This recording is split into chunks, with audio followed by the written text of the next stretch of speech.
All right, what's up, Browns fans? Hey, as you know, it is NFL offseason time, so we are quickly heading into the combine. We are quickly heading into free agency, and that means that players that are free agents with you have the opportunity to lock them up before they reach the free agency period.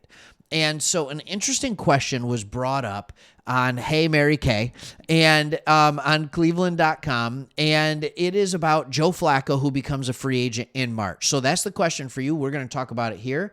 The question is, will the Browns extend Joe Flacco before he becomes a free agent on March 13? And by the way, I didn't know if they even had the option to extend him because they brought him in late last year, but according to Mary Kay, they do, and they will try and extend him, and they have the ability because you can talk to your own players, all right? They do have the option.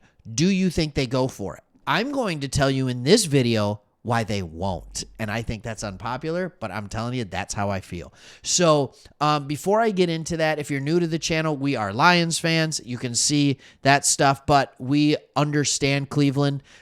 Trust me, we get you. We started this channel for teams that were kind of ignored by the national media. And so we talk a lot of Browns, we talk a lot of Texans. So if you want good Browns content, like, subscribe, we'll be here. At least I think it's good. I hope you do too. And if you've been watching for a while, I hope you do as well. So here's the article. It says, will the Browns extend Joe Flacco before he becomes a free agent in March? All right. She says, I certainly think they will try to extend him. And she goes on to talk about all the other legitimate offers. Here's the deal. Joe Flacco's 39 years old. Joe Flacco, of course, wants to win another Super Bowl, but he's also an ultimate competitor. He wants to have the option to play and start for a team. Yes, he's a good backup quarterback, but is Joe Flacco, after the year he had last year and the run he had in the back half of last year with the Browns, is he at a position where he's saying, you know what? I'm good just coming back knowing that I'm the backup. I'm good. Or is he in a position where he's like, no, I want to go be a starter? Or maybe he waits for a little bit until a quarterback gets injured on a very good competitive team. And I understand the Browns could be that team, right? It could be Deshaun Watson. But if you sign early, you're not guaranteeing that. All right, I have a few more points here that I think I should make. All right, the Cleveland Browns absolutely overhauled their coaching staff. They got rid of Van Pelt, their offensive coordinator. In comes Dorsey. They got a new running backs coach. I think they got a new tight ends coach, a new O-lines coach. And the whole point behind all of this, the directive behind it all, was they didn't like the rate of return, if you will, or the progression of quarterback Deshaun Watson. They made all of these moves, not just for Deshaun Watson. You don't bring in, Deuce Staley just for Deshaun Watson as a running backs coach, right? Even though a good running game absolutely helps. That does tell me a little bit of what they might be thinking with Chubb, by the way, just to be clear. Bringing in a new running backs coach, I think, signals that they're going to move on from Chubb, which is really hard to hear. I understand that. But that's not what this video is about. Maybe I should make another one, but I don't think that'd be a very popular video. So anyways, when we're looking at this, they bring all this in to help Deshaun Watson. So do you think the next thing they're going to do is bring in the quarterback that all the fans felt was better than Deshaun Watson to be the backup? So all preseason, we can hear fans yell about how it's a quarterback competition, how during the regular season, if Deshaun Watson doesn't start out gangbusters, we can hear all the fans complain about how Joe Flacco is better. Do you think that every time he has a subpar game, they want him to hear about it? I don't think so. I think they're saying the keys are yours. We're giving you $63 million. We are not going to go pay Joe Flacco $8 million.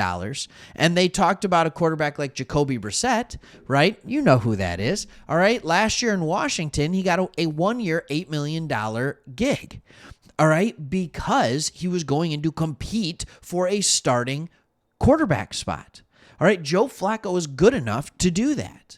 When you look at the cap situation of this team, When you look at the cap situation of this team, they are not able to pay Joe Flacco $6, $7, $8, $9, $10 million like another team might be willing to do.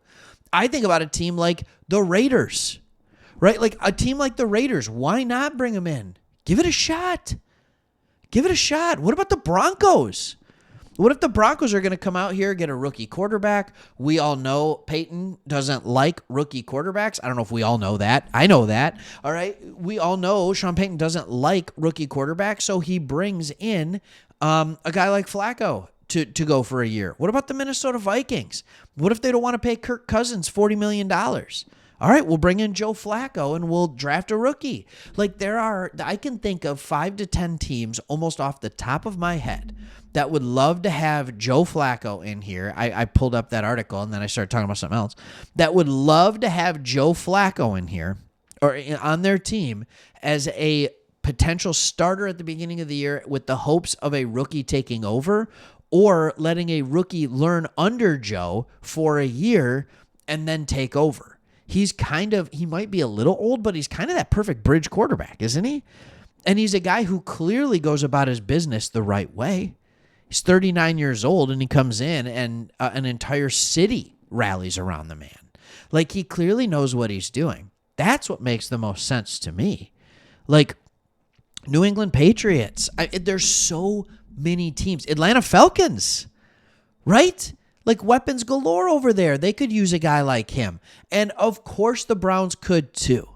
I'm not saying it wouldn't be smart for Cleveland to go after Joe. It would be smart. What I'm saying is I don't think they have the money, one. And I don't think they can offer Joe what he wants, which is the opportunity to compete at the highest level. And you can't compete at the highest level if you don't have a starting job. If you watch the last video Chris made, he talked about how Deshaun Watson is possibly going to have to testify again, and that could lead to further information, which could lead to further fines, which could blah, blah, blah. Like, there's so much going on, but it doesn't change the fact that you are paying him $63.7, I think it is, million each of the next 3 years. He's your guy. Like it or not, he's your guy. So all this Joe Flacco being the backup, nope. It's DTR. That's what I think. In this article, it talks about how the negotiating period from March 11 through 13 could be a pivotal time for Flacco. If the Browns don't re-sign him, they'll try to bring back Jacoby Brissett, Josh Dobbs, or another experienced backup. Mary Kay, greatly respect the work that you do. I think you do a fantastic job. A lot of the news that we get about the Browns stems from Mary Kay Cabot. Like, she is Cleveland Browns football for the reporting world. I get that. This doesn't make sense. It doesn't make sense. And they're going to have to roll with what they have because they don't have the luxury of spending big on a backup quarterback. All right. Thanks for watching. What do you think? Do you agree? Don't you agree? Is Flacco the guy? I mean, like, practically, we all know that we want him in theory, but is he the guy practically? Let me know what your thoughts are, and we'll see you on the next one. Like and subscribe. See ya.